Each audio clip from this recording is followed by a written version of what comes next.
the airline that was about to operate on its break even by this year went to a huge decline and deterioration. One, for the rampant corruption, and secondly, due to the software and technical issues that were neglected. Yes, we are talking about Air India, who was actually about to operate on its break even and was going to make huge profits. But due to its rampant corruption, due to the neglected software and technical issues within the airline, within their aircrafts, has led them to go into a huge decline.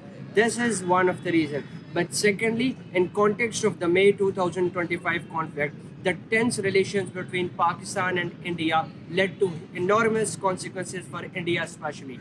One, for a huge victory of Pakistani military forces over India, and secondly, that India is still facing a ban on Pakistani airspace to travel to its destinations, mainly to Central Asia, United States, UK, and Europe. And Air India is one of that airline or that airspace agency for India, which is facing this enormous cut in their profit. So far, the profit cut or even the loss that was paid by Air India alone was 150 billion Indian rupees or 1.6 billion US dollars, and that has become evident that Air India has faced these enormous losses mainly due to the corruption, due to their neglected problems within their airspace, within their aircrafts, and then facing the consequences on their state's behalf that Pakistan has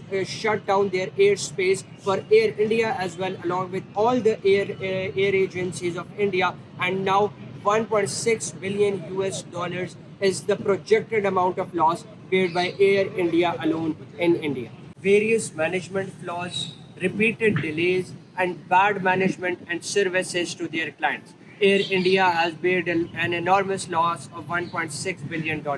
What happened to this airspace agency that was about to make or operate on its break even by this year, but went into a huge deterioration? Another and most significant reason for that contributed towards this enormous loss for Air India was the London-bound Dreamliner aircraft that operated for Ahmedabad last year and got crashed with 260 innocent lives lost in it. From that day onwards, people has lost their entire trust in Air India, and thus contributing to this disaster for this airspace agency, among all the other issues contributing towards it.